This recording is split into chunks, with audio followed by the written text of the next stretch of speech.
What's up, YouTube? It's your girl Ashley, and I'm back with another video. I decided to go ahead on and record my video today instead of waiting till later at night like I've been doing the last couple of days. But anyway, today is MLK Day, and I think that we all should be somewhat talking about this today, and not only just today, every day.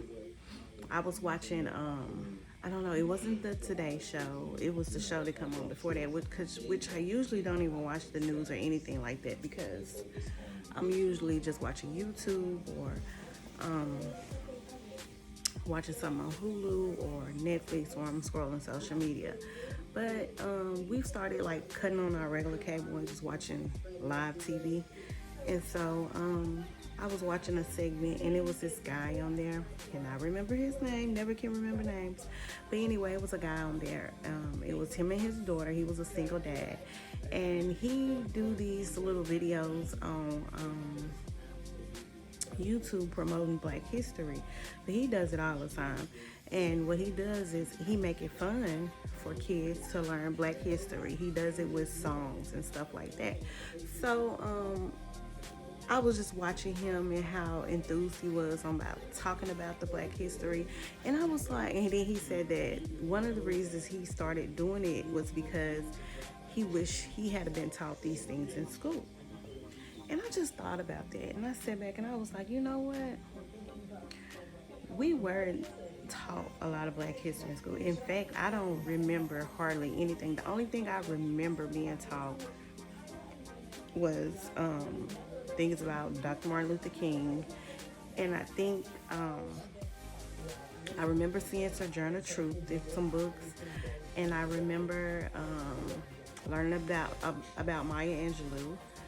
And I also remember, dang, what was the guy that invented the peanuts? I can't even remember his name, but I remember learning about that.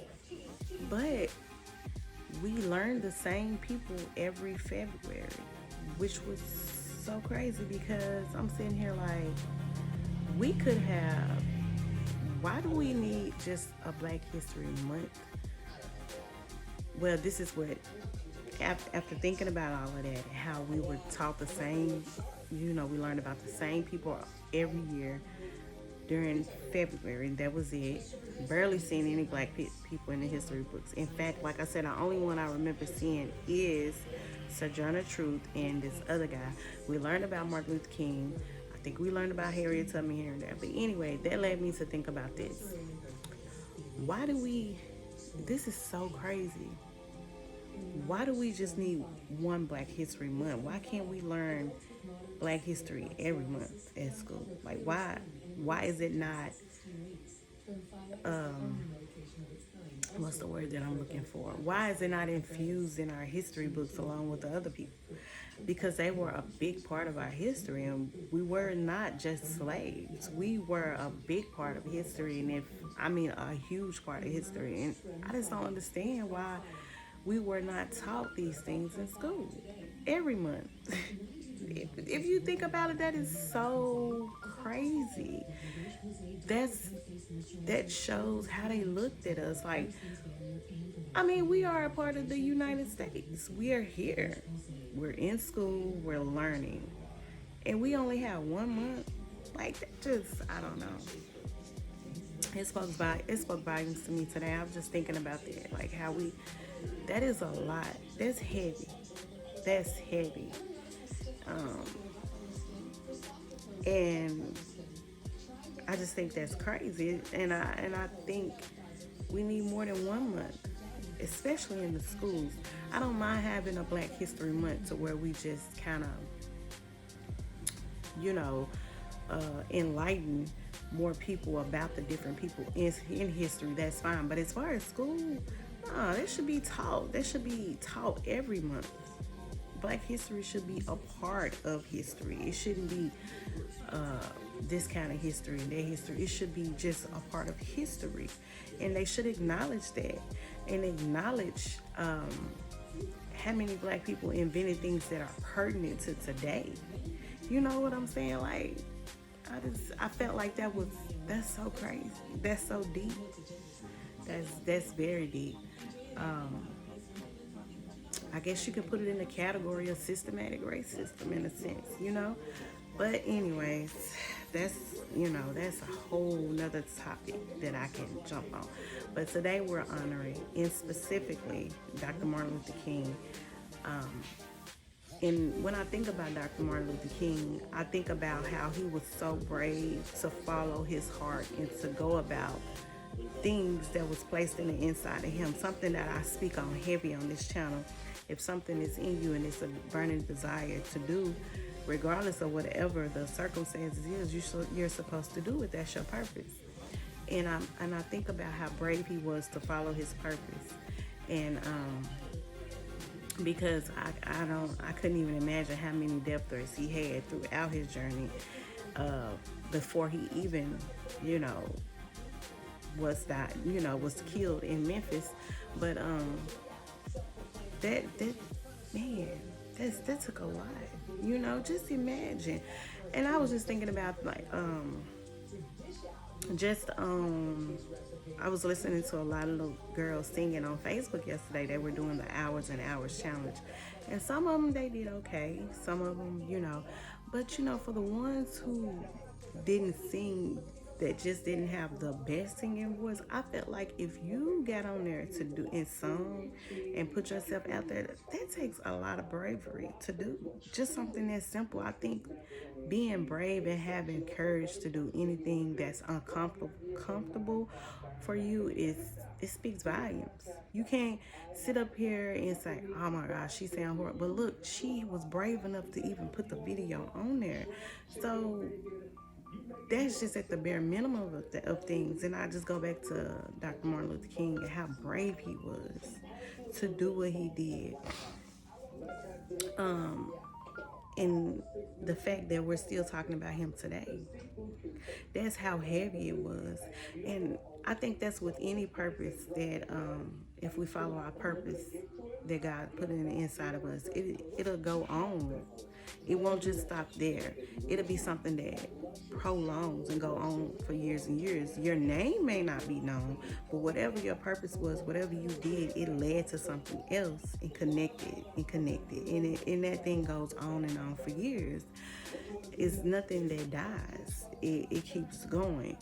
So that's another reason why it's so important, because your purpose is connected to somebody else, and that's connected to somebody else, which is connected to the future. The importance, like, man, y'all, it goes so deep. But and I was thinking about they had played a segment of his speech, his infamous speech, "I Had a Dream," and the part where he says that, "I dreamed that my 4 little children, that one day they won't be judged by the color of their skin, but by the content of their character." I'm gonna tell you something. It's so crazy that we're almost there, but we're still not there. We're still judged by the color of our skin, and I think that is so crazy. Once you just think about that, we are human. We are Americans just like anybody else. But we're still judged because of our skin tone. No matter how good we are at something, no matter what we do, we're still judged. Now, not everybody. Like I said, it's getting to a point where it's coming to a head. But some people still judge us by the color of our skin. And it brings me back to like I said, there's a racism group that I'm in here locally. And a lot of the, there's only 2 races in the group. You have the black people and you have the white people.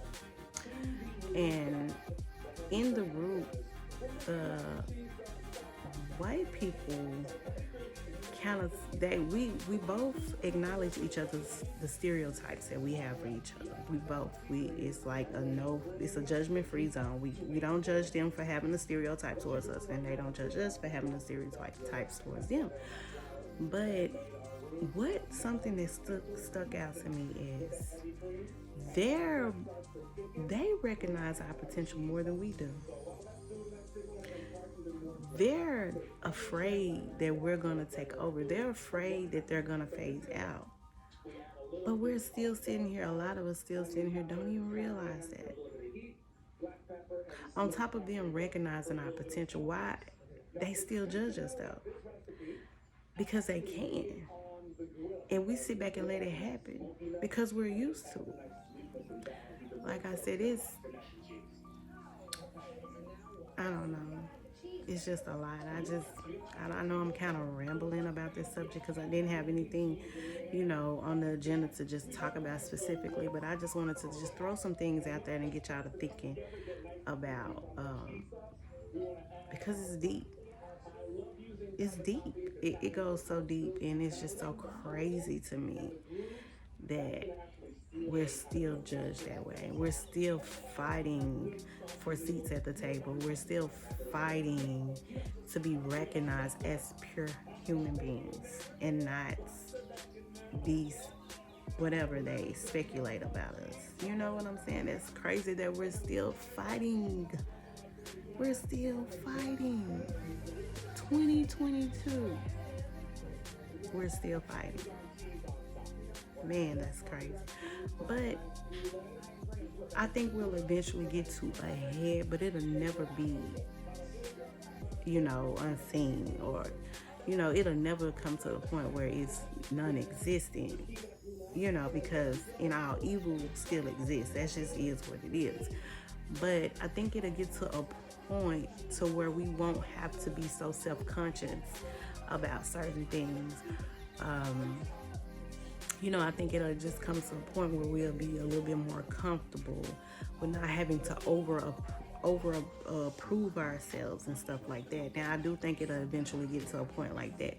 But as far as just erasing racism completely, I don't think that'll ever happen for both sides. You have some black people who are racist, and not just black and white. It's different races as well. But I just wanted to bring that up. And first of all, and let y'all know I love everybody. I just feel as though we still have a long way to go though, But anyway, thank y'all for watching.